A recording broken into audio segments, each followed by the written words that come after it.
क्या पति और पत्नी को एक साथ बैठकर भोजन करना चाहिए? क्या मनुष्य को दूसरों का जूठा भोजन ग्रहण करना चाहिए? इस विषय में भगवान श्री कृष्ण ने बहुत महत्वपूर्ण बातें कही है, जो प्रत्येक मनुष्य को अवश्य जान लेनी चाहिए ताकि उसे कभी अकाल मृत्यु तथा दुख दरिद्रता का सामना न करना पड़े। इस संसार के प्रत्येक प्राणी को अन्न की आवश्यकता होती है। अन्न से ही उसे ऊर्जा प्राप्त होती है। हर पशु के लिए अलग अलग प्रकार के अन्न की आवश्यकता होती है। पशु भी अन्न ग्रहण करते समय ईश्वर के नियमों का पालन ही करते हैं। इसी प्रकार से मनुष्यों के लिए भी भोजन के कई महत्वपूर्ण नियम बनाए गए हैं। यदि इन नियमों का पालन किया जाए तो मनुष्य को ईश्वर की कृपा प्राप्त होती है। हमारे शास्त्रों में भोजन करने की दिशा, भोजन के प्रकार, भोजन करने का सही समय विषयों में महत्वपूर्ण नियम बताए गए हैं। भगवान श्री कृष्ण ने भगवद गीता में मनुष्य को भोजन करने संबंधी बहुत ही महत्वपूर्ण उपदेश दिया है। यह उपदेश मनुष्य की उन्नति करने वाला, दीर्घायु दिलाने वाला तथा सभी प्रकार के रोगों से मुक्त रखने वाला है। जिस शरीर को भगवान ने प्रदान किया है, उन्होंने ही इस शरीर को शुद्ध और स्वस्थ रखने के उपाय भी बताए हैं। जो मनुष्य भगवान श्री कृष्ण द्वारा बताए गए इन नियमों का पालन करता है, उसका शरीर सदैव शुद्ध, स्वच्छ और विकारों से दूर रहता है तथा सद्गति प्राप्त करने वाला बनता है। भगवान श्री कृष्ण ने भगवद गीता के माध्यम से मनुष्य को भोजन के प्रकार बताए, जिससे मनुष्य क्रूर और राक्षसी बनता है, और किस प्रकार का भोजन करने से मनुष्य सदाचारी, विनम्र और दूसरे के मन पर विजय प्राप्त करने वाला बन जाता है।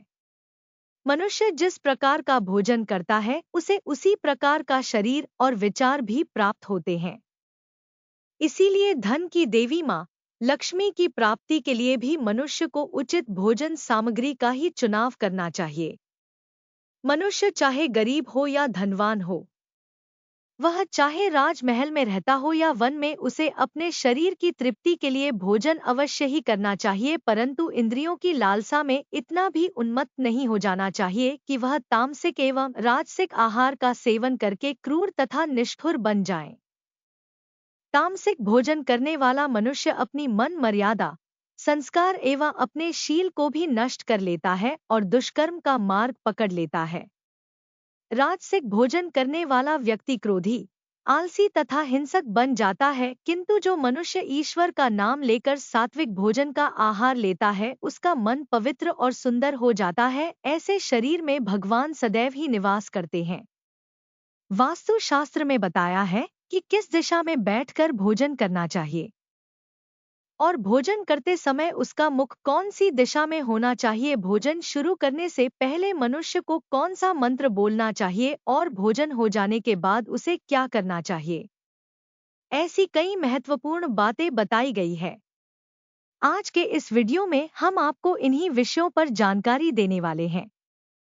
अगर भोजन करते समय परिवार के सभी लोग सही दिशा का ध्यान रखते हैं, तो घर से क्लेश, दुख, दरिद्रता भी नष्ट हो जाती है और मां लक्ष्मी की कृपा से घर में सुख समृद्धि आती है। इसके साथ ही घर के सभी सदस्यों का स्वास्थ्य भी ठीक रहता है। इसीलिए हमें वास्तु शास्त्र में बताई गई इन महत्वपूर्ण बातों पर ध्यान अवश्य देना चाहिए।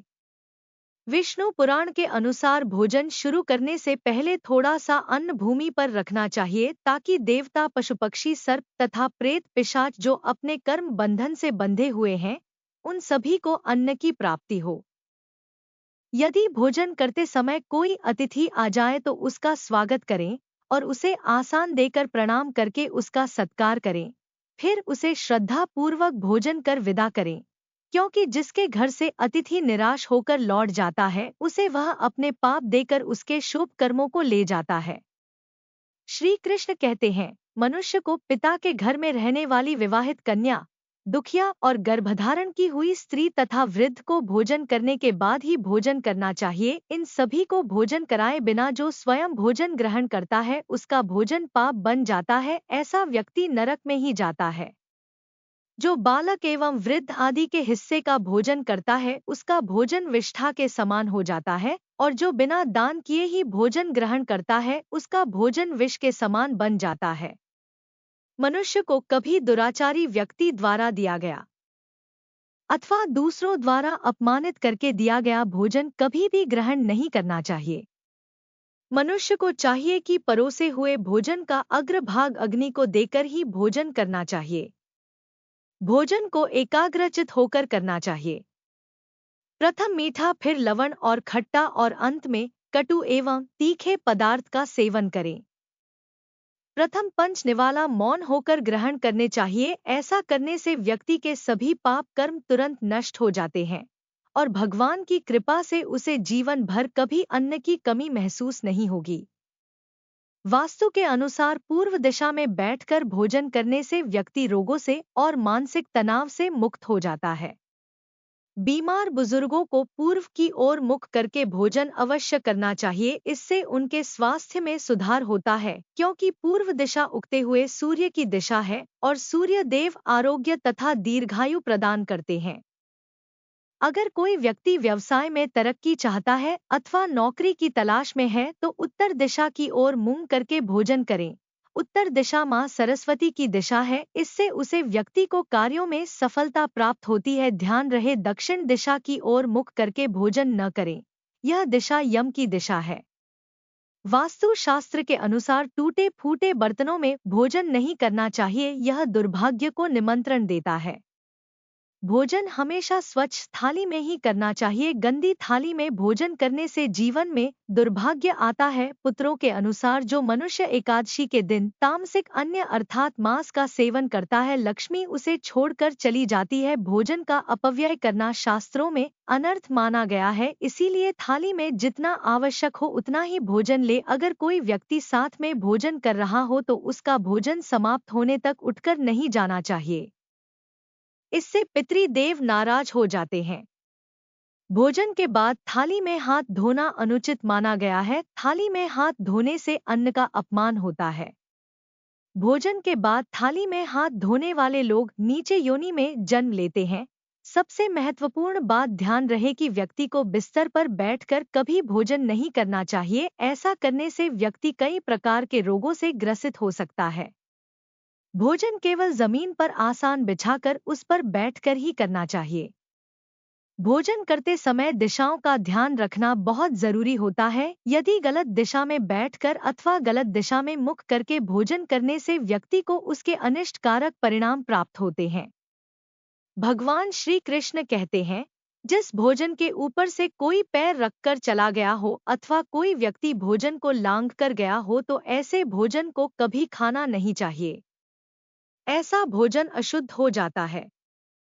ऐसे भोजन को पशुओं को खिला देना चाहिए। दूसरों के द्वारा लांघा गया भोजन खाने से मनुष्य की आयु कम हो जाती है और उसके शरीर में भिन्न भिन्न प्रकार के रोग उत्पन्न होते हैं।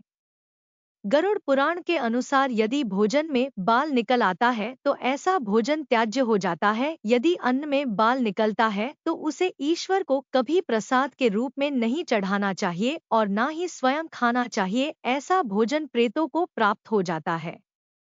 श्री कृष्ण कहते हैं, मनुष्य को दूसरों के लिए परोसा भोजन भी नहीं खाना चाहिए। जो मनुष्य दूसरों का भोजन छीन के खाता है अथवा किसी को बिना दिए ही स्वयं उस अन्न का उपभोग करता है, उससे देवी अन्नपूर्णा रुष्ट हो जाती है। भोजन सभी में बांट कर खाना चाहिए। दूसरों के हिस्से का भोजन करने से मनुष्य के पुण्य कर्म नष्ट हो जाते हैं। पवित्र आसन पर बैठकर अपने पैरों को भूमि पर रखकर पूर्व की ओर मुख करके अन्न ग्रहण करना ही सर्वोत्तम माना गया है। पूर्वाभिमुख होकर भोजन करने से यश की प्राप्ति होती है और उत्तर की ओर मुख करके भोजन करने से सत्य की प्राप्ति होती है। दोनों हाथ, दोनों पैर तथा मुख को पानी से धोकर ही भोजन करना चाहिए। भोजन के पत्र को भूमि पर रखकर अन्न ग्रहण करना ही सर्वश्रेष्ठ माना गया है। शास्त्रों में इस प्रकार के भोजन को उपवास के समान बताया गया है। मनुष्य को क्रोध रहित होकर भोजन करना चाहिए। क्रोध की अवस्था में भोजन करने से भोजन का अपमान होता है और कई व्याधियां उत्पन्न होती है। यदि चित्त कहीं और हो तब भी भोजन नहीं करना चाहिए और गुस्से से भरे मन से भी भोजन करना अशुभ होता है। जो जूते पहनकर भोजन करता है, इस प्रकार के भोजन को आसुरी भोजन कहा गया है। ठीक मध्य रात्रि में ठीक मध्याह्न होने पर भी भोजन करना अशुभ माना गया है। यदि पेट खराब हो तब भी भोजन नहीं करना चाहिए। गीले वस्त्र पहनकर भी भोजन करना अशुभ होता है। दूसरों के लिए परोसा गया भोजन भी कभी नहीं करना चाहिए। सोते हुए, खड़े होकर, टूटे फूटे पत्र में भूमि पर रखकर अथवा हाथ पर रखकर भोजन ग्रहण करने से दरिद्रता आती है। भोजन करते समय वेदों का उच्चारण नहीं करना चाहिए। शास्त्रों के अनुसार स्त्री को पति के भोजन के बाद ही भोजन कर लेना चाहिए। यदि पति घर से दूर हो तो पति को ध्यान करके भोजन ग्रहण करना चाहिए। इससे पति की आयु लंबी होती है और स्त्री सदा सुहागन रहती है। पति से पहले भोजन करना शास्त्रों में शुभ माना नहीं गया है, इससे पति की आयु कम हो जाती है। इसके साथ ही विष्णु पुराण के अनुसार पति और पत्नी को एक साथ बैठकर भोजन नहीं करना चाहिए, ऐसा करने से दोनों में क्लेश और विवाद होता है। अंधकार में अथवा आकाश के नीचे बैठकर भोजन नहीं करना चाहिए। भोजन करते समय सर पर छत अथवा वृक्ष की छाया अवश्य होनी चाहिए। विष्णु पुराण के अनुसार केवल एक वस्त्र पहनकर भी भोजन करना अनुचित होता है, इससे जीवन में दुर्भाग्य आता है। सवारी पर बैठकर अर्थात किसी वाहन में बैठकर भी भोजन ग्रहण करना अनुचित है। साथ ही शैया पर बैठकर भोजन करने से व्यक्ति की आयु कम हो जाती करती है। हंसते हुए अथवा रोते हुए भोजन करना अनिष्ट कारक होता है। इससे गले में अन्न फंसकर प्राण जाने का भी खतरा बना रहता है। इस प्रकार से शास्त्रों में भोजन के संबंध में महत्वपूर्ण नियम बताए गए हैं। उम्मीद है आपको यह जानकारी अच्छी लगी होगी। वीडियो को लाइक जरूर करें और साथ ही चैनल को सब्सक्राइब करना न भूलें। धन्यवाद।